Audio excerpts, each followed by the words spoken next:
Well, hello again. Welcome to my wee pub and my disappearing hand. Don't worry, the green screen effects will get better when we get more of a budget. You know, when I get the sponsors, like Beef Monster Munch, sponsor of Big Alec reading books, or Tunnock's Tea Cakes, the perfect cake for after your tea, and perfect for munching on while you're listening to Alec reading you a book. Might work. You never know, Tunnock's might just be looking for someone on YouTube to sponsor. It's always possible. You ever seen Monster Munch sponsoring anyone? No, exactly. There's my point. Anyway, I'm rambling on again. It's kind of what I'm good at. Anyway, that's not what I came here for. I came to sit in my wee pub. See, I'm such a good storyteller. The pub's empty. Everybody left. They were like, oh, here he comes again. Oh, Jesus, no. Oh, my God, no. Oh, save us. We're off. So they all went. That's okay. More beer for me. So anyway, I'm going to read you another wee story today. This one, again from the same book that we were talking about in the first video, McGinn of the Carlton, by your man Matt McGinn. Fine Glaswegian fella. No longer with us, unfortunately, which is probably good because he'd probably turn and he'd be leaving the pub and all. He'd be, oh no, he's going to murder my book. I'm off to the Scotia. Can't blame the guy, mind you, for leaving to go to the Scotia. Anyway, this video is going to be like 3 hours long and I've not got into the book. Just keep going off and rambling on. So anyway, let's get into the book. Today, I am going to read you the story of the Silver Screw.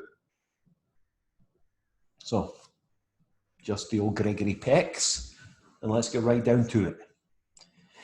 It's my sad, sorrowful, woeful, but nonetheless hopefully profitable and certainly patriotic duty to relate, unfold and reveal to you, through yours, the diabolical and doubly devilish story of the dreadful misfortunes which fell a young Scottish boy.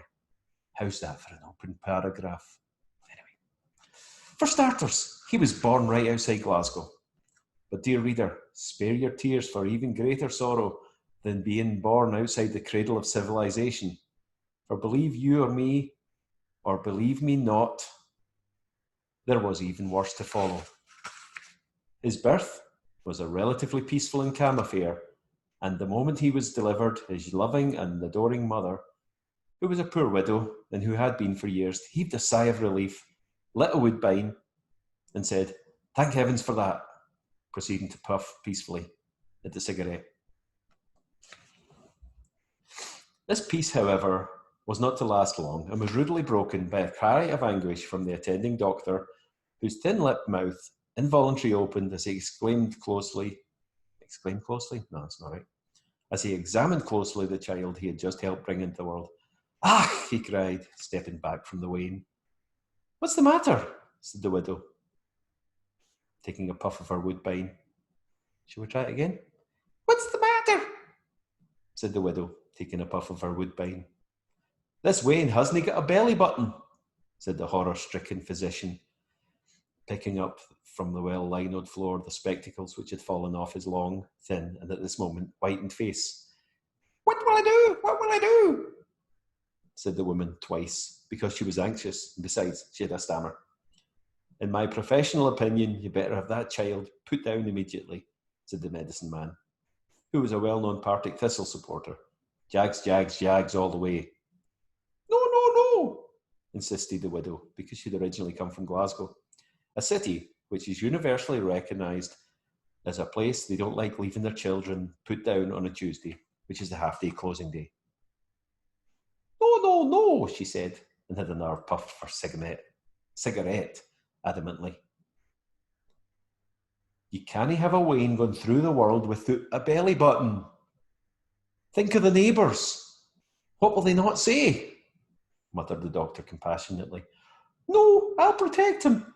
I'll hide the shame of it," retorted the widow, and so saying, she stubbed out the cigarette end she had latterly been smoking with the aid of a pin, flung herself from the bed, pushed the doctor from the room, closed the door behind him, and the bag which she had thrown after him.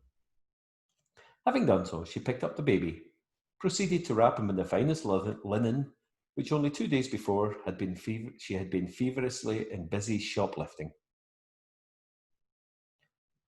"I'll protect you, son," she almost sang. "I'll—" Suddenly her mouth was stuck open as she noticed that the peak on the boy's belly button, where his umbilical cord should have been, there was, glinting in the filtering sunlight, a tiny silver screw. "Oh my God," she said, on recovering her composure. "I'd better go to Edinburgh." From newspaper reports, history books, and from stories which had strained their way through the West, she knew the capital city was one in which strange things occur. Agree with that. "There must be millions of people running around Edinburgh with silver screws in place of belly buttons," she said aloud to the child, who had little understanding of the fuss that was being made over him, and who could offer him no resistance as his mother rushed him through the streets, on the train, up the steps of Waverley Station, to make discreet inquiries in the middle of Princey Street, where she could find no satisfactory reply to her questioning of would-be passers-by. "Excuse me," she said, stopping one after the other of the lieges. "Do you happen to have a silver screw instead of a belly button?"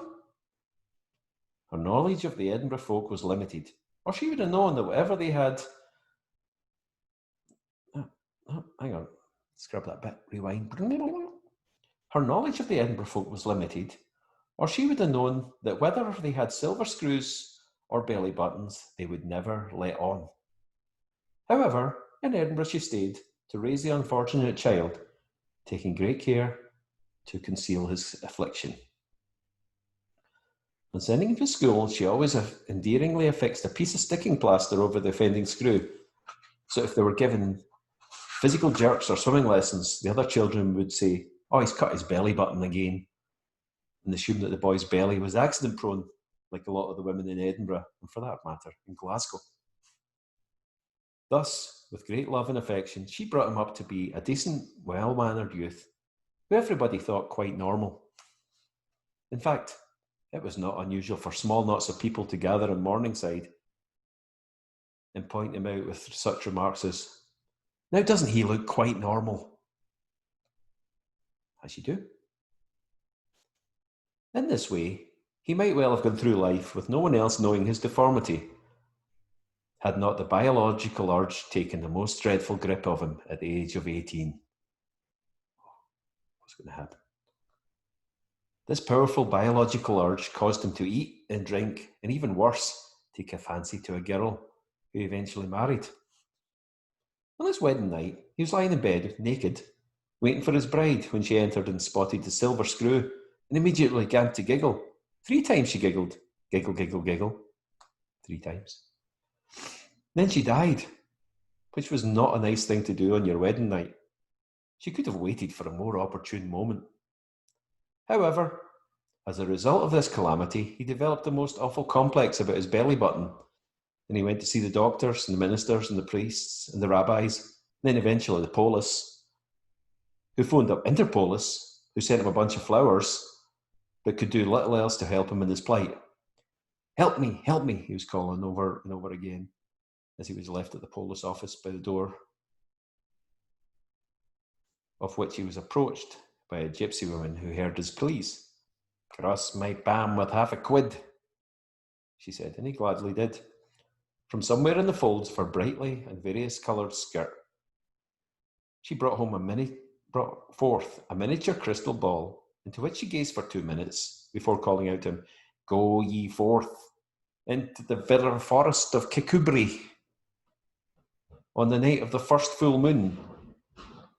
Take off your clothes, lie on the ground, and look up at the moon." It being the month of November, the thought of lying naked in the middle of the night in Kirkcudbright he did not particularly find amusing. But in his predicament, he had little alternative to rush down to the appointed forest, being in the middle of the night on the first full moon.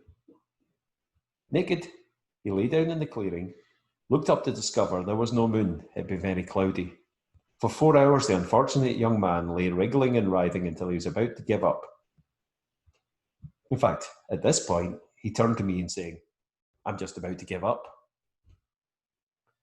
Suddenly, there developed a hole in the clouds, and through this came a moonbeam, which directed itself right down onto his silver screw. He became very excited as all the forest lit up, and even more ecstatic when dancing down in the moonbeam came a tiny silver screwdriver, which inserted itself right into the silver screw and turned itself 18 and a half times. Then the screw and the screwdriver went gaily dancing up on the moonbeam, behind the clouds and out of sight.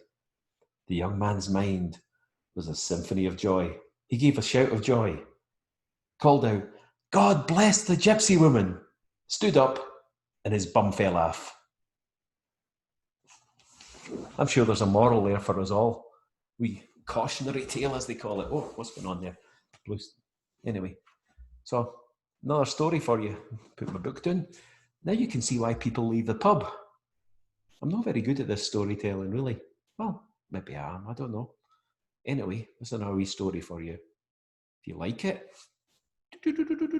comments. If you thought it was absolute pish,